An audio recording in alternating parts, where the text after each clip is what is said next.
সবাইকে আসসালামু আলাইকুম। আশা করি সকলে অনেক অনেক ভালো আছেন। আজকে আমি কথা বলতে যাচ্ছি আপনারা কিভাবে ফাইবারের ভিতরে পোর্টফোলিও যুক্ত করবেন। আমরা অনেকে আছি পোর্টফোলিও জিনিসটা কি, এটা আসলে কিভাবে যুক্ত করতে হয় এটা আমরা কিন্তু অনেকেই জানি না।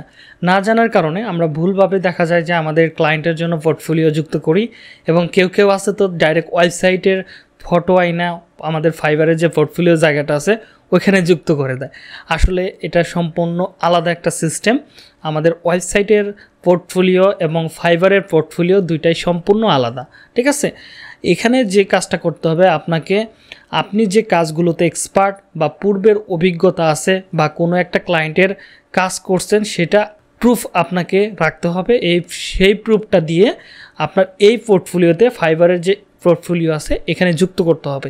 এবার বলতে পারেন যারা নতুন আছেন তাদের এই ফিচারটা কিন্তু ইতিমধ্যে চলে আসছে। অনেকে আছে যাদের পোর্টফোলিও যুক্ত হয়েছে কিন্তু পূর্বের আপনারা কোনো প্রকার প্রজেক্ট করেন নাই বা কাজ করেন নাই, সেক্ষেত্রে কী করবেন? আপনি যে কাজগুলো শিখছেন যে ইনস্টিটিউট থেকে, সেই ইনস্টিটিউটের যে কাজগুলো আপনাকে শিখাইছে সেই কাজের অবশ্যই কিন্তু আপনাকে হোমওয়ার্কগুলো করতে দিছে। যেমন আমাদের স্টুডেন্টদেরকে আমরা বলি যে তুমি ইউটিউবের ভিডিওর এসইওর যদি কাজটা শিখো তাহলে তোমার প্রথমে যে কাজটা করতে হবে হোমওয়ার্কগুলো করতে হবে। হোমওয়ার্ক কীভাবে করবেন? প্রথমে একটা চ্যানেল খুলতে হবে, ওই চ্যানেলে ভিডিও আপলোড করতে হবে এবং ভিডিওর অপটিমাইজেশনের আগের অবস্থার একটা স্ক্রিনশট এবং ভিডিও অপটিমাইজেশনের পরের অবস্থার একটা স্ক্রিনশট তোমাকে রাখতে হবে, সেটা আমাদেরকে দেখাতে হবে। যখন আমাদের স্টুডেন্টরা এটা করে, তাদের হোমওয়ার্কগুলো দেওয়া হয়, যারা ভালোভাবে করে তাদের কিন্তু পোর্টফোলিওগুলো যুক্ত হয়। যেমন এসইওর কাজগুলো আমি ব্যাকলিঙ্ক করতে দেই, আমি তাদেরকে বলে দেই যে অবশ্যই আপনারা 30টা 40টা ব্যাকলিঙ্ক করবেন, ঠিক আছে, করে আমাকে প্রুফ দিবেন। তো অনেকে আছে প্রুফ দেয়, অনেকে আছে দেয় না। যারা দেয় তারা কিন্তু প্রুফ হিসাবে ওইটাই আপনারা পোর্টফোলিও হিসাবে যুক্ত করতে পারেন। তো সেম জিনিস কাজ করার সময় বা আপনি যখন কোর্সগুলো করেন তখন অবশ্যই তো প্র্যাকটিস করেন, ভালোভাবে প্র্যাকটিস করে ওই জিনিসগুলোই আপনি চাইলে আপনার ফাইবারের ভিতরে যুক্ত করতে পারেন পোর্টফোলিও হিসাবে, যে আপনি পূর্বে এই কাজগুলো করেছেন। এতে ক্লায়েন্ট আপনাকে সবার থেকে ডিফারেন্ট ভাববে, বা অনেকে আছে পোর্টফোলিও যুক্ত করে না, তাদের থেকে একটু আলাদা হয়ে থাকবেন। যেখানে মানুষের আগে অর্ডার পড়তো 5টা, এবার আপনার পোর্টফোলিও দেখে অর্ডার পড়বে 10টা। তার মানে আপনার অবশ্যই একটা কোয়ালিটি এখানে যুক্ত হবে। চলুন আমরা দেখাই কিভাবে ফাইবারের ভিতরে সঠিকভাবে পোর্টফোলিও যুক্ত করতে হয়। সবাই আশা করি আমার স্ক্রিন প্রপারলি দেখতে পাচ্ছেন। তো আমরা সরাসরি যেটা করব, আমরা মাই প্রোফাইলে চলে আসবো ফাইবারের। তো এখান থেকে আমাদের এখানে আরও 2টা ফিচার যুক্ত করে দিছে ফাইবার, নতুনে সবারই যুক্ত করে দিছে। একটা হচ্ছে ইন্ট্রো ভিডিও, আরেকটা হচ্ছে কনসালটেন্স, আরেকটা হচ্ছে মাই পোর্টফোলিও। আমরা আজকে দেখব কীভাবে পোর্টফোলিও যুক্ত করতে হয় এবং আপনারা যদি চান এগুলো কিভাবে যুক্ত করতে হয় এটাও আমি দেখাবো। কনসেন্ট্রেশনস যেটা আছে সেটাও নিয়েও বিস্তারিত ভিডিও বানাইতে পারি। তো ওকে, যাই হোক, আমরা সরাসরি এখানে চলে আসবো। এখানে আসার পরে অ্যাড এ পোর্টফোলিও, এখানে আমরা ক্লিক করব। এখানে কিছু অপশন দেওয়া আছে, এগুলো আমরা একটু দেখব বিষয়গুলো কি।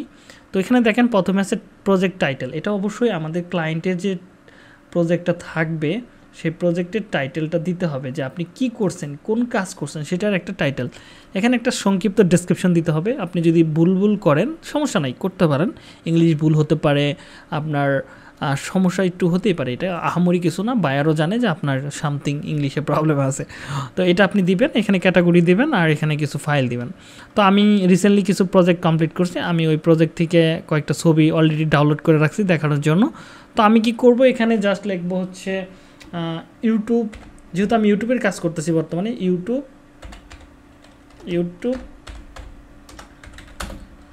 ভিডিও এসইও, এটা লিখলাম যে এর প্রজেক্টের নাম হচ্ছে ইউটিউব ভিডিও এসইও অ্যান্ড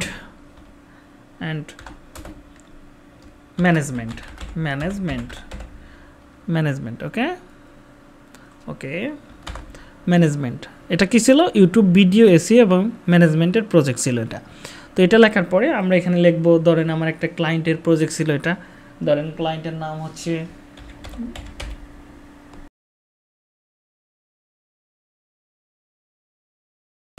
তো গুগল ট্রান্সলেটে আমি যাব।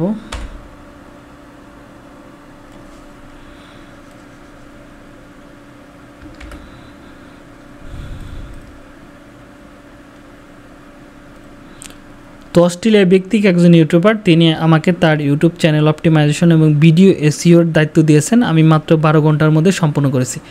এটা হচ্ছে আমি সংক্ষিপ্ত একটা ডেসক্রিপশন লিখলাম আপনি চাইলে আপনার মতো করে বাংলায় আপনি লিখে দিতে পারেন। আমি আপাতত এটা লিখে দিলাম, আমি সংক্ষিপ্ত করার জন্য এটা লিখে দিলাম। জাস্ট আপনি এখান থেকে ক্যাটাগরি, আমার ক্যাটাগরিটা হচ্ছে ডিজিটাল মার্কেটিং, এখান থেকে হচ্ছে আমি করব হচ্ছে সোশ্যাল মিডিয়া মার্কেটিং। ওখানে সাব ক্যাটাগরি হচ্ছে আমার যে গিগটা আছে সেটা হচ্ছে মূলত Instagram marketing and organic growth. তো এটা আমার যদি অন্য কোনো গিগ থাকতো সেটা আমি এখানে পেয়ে যেতাম। ওকে, আমি এখান থেকে দেখি social media marketing, marketing strategy, email marketing, video marketing, search engine optimisation.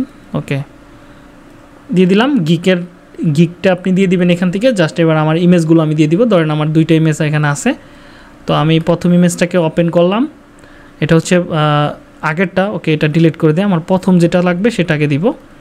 প্রথম হচ্ছে এটা আমি এখানে যুক্ত করে দিলাম। তারপরে হচ্ছে সেকেন্ডটা, এটা আমি এখানে যুক্ত করে দিলাম। দেখেন আমার 2টা যুক্ত হলো। প্রথম কী ছিল, 19 এসিস করছিল, পরে আমি কাজ করে তাকে 71 করে দিছি, কিন্তু আসলে 71 না, আমি কাজ প্রথমে তার ছিল হচ্ছে 19%, আমি করে দিছি 46%।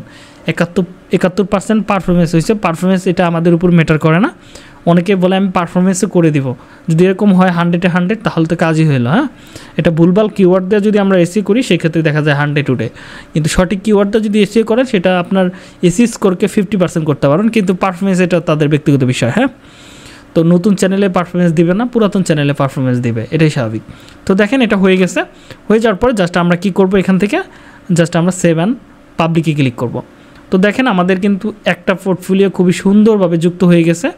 আপনারা দেখতেই পাচ্ছেন একটা পোর্টফোলিও কিন্তু আমরা যুক্ত করে ফেলছি। এবার যদি আমরা এটা ভিউ করি তাহলে আপনি দেখতে পারবেন যে এটা সিল প্রজেক্টের নাম হচ্ছে YouTube video SEO and management. আর এখানে প্রথম ছিল 19, তা একটু আমি বড়ো করে দেখাই আপনাদেরকে। প্রথম ছিল 19, তারপরে হচ্ছে করছি হলো আমরা কত, 71। এটা হচ্ছে এইভাবে কিন্তু আপনি আপনার ক্লায়েন্টের কী কাজ করছেন সেটা আপনি বাংলায় বলে সেটা আপনি ট্রান্সলেট করতে পারেন, ট্রান্সলেট করে এখানে এনে দিতে পারেন। এইভাবে কিন্তু আপনি খুব সহজেই আপনার পোর্টফোলিওগুলো ইজিভাবে যুক্ত করতে পারবেন। এবার যদি মনে হয় আপনি পোর্টফোলিওগুলো ডিলিট করা দরকার, সেটাও কিন্তু আপনি করতে পারবেন। হ্যাঁ, তো আশা করি যে এভাবে করতে পারবেন।